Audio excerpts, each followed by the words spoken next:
Interior Cabinet Secretary Kindiki has announced the commencement of Phase 3 of the exhumation exercise. Kindiki said that there were still graves that are unopened and thanked the multi-agency team for conducting themselves with utmost professionalism. He revealed that security roads will be opened in every 100 acres of the Shakahola ranch to aid in methodical and scientific search and rescue efforts as well as identification of graves. He promised that the government would not leave any citizens in the forest, dead or alive. So far, the teams have managed to save 95 people who could have died in the forest.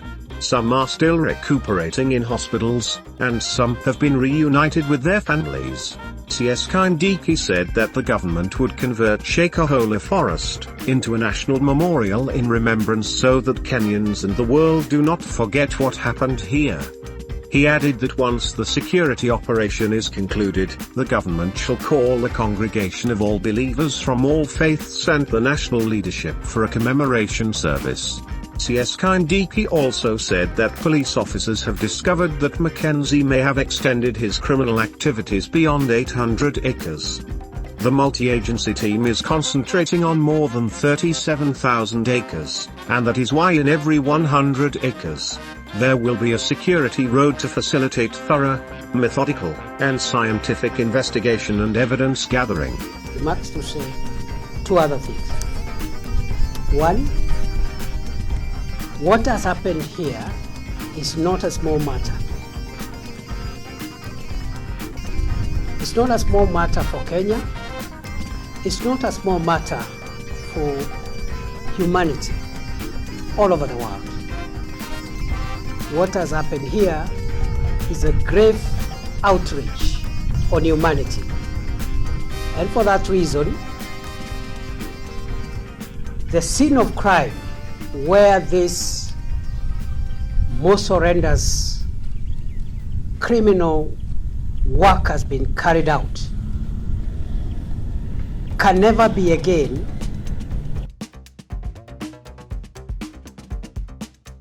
an ordinary human activity.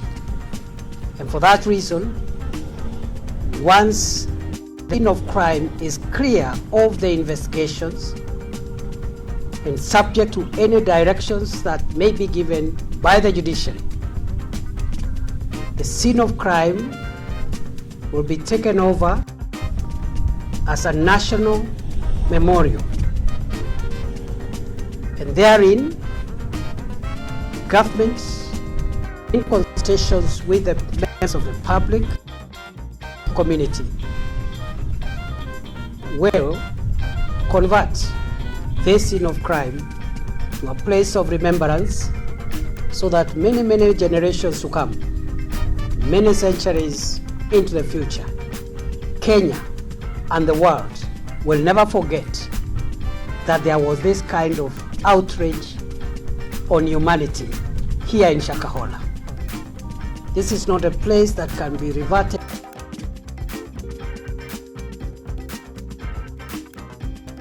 Human activities, because the source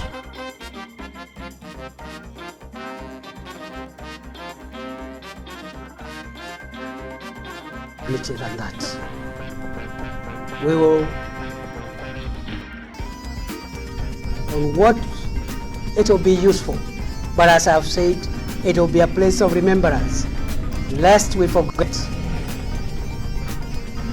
what has happened to humanity from here in Shakahola. The second and last point that I want to make is that once the investigating agencies clear the scene of crime, we shall engage again with the members of the public, including the local community. We shall be calling for a national congregation of all faiths, all religious faiths within this vicinity, so that again the true believers of faith from every religion and every faith, and the leadership of our country at all levels can converge here and stand in solidarity with our people whom we have lost in this manner, and the local community and the country, and make a pronouncement in solidarity with the victims of this egregious crime from here. And that will be a commemoration service presided over by men and women of faith,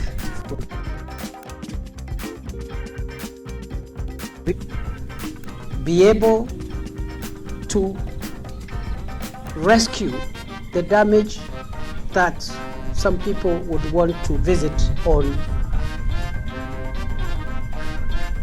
the different religions we have in this country, so that we can be able to rescue the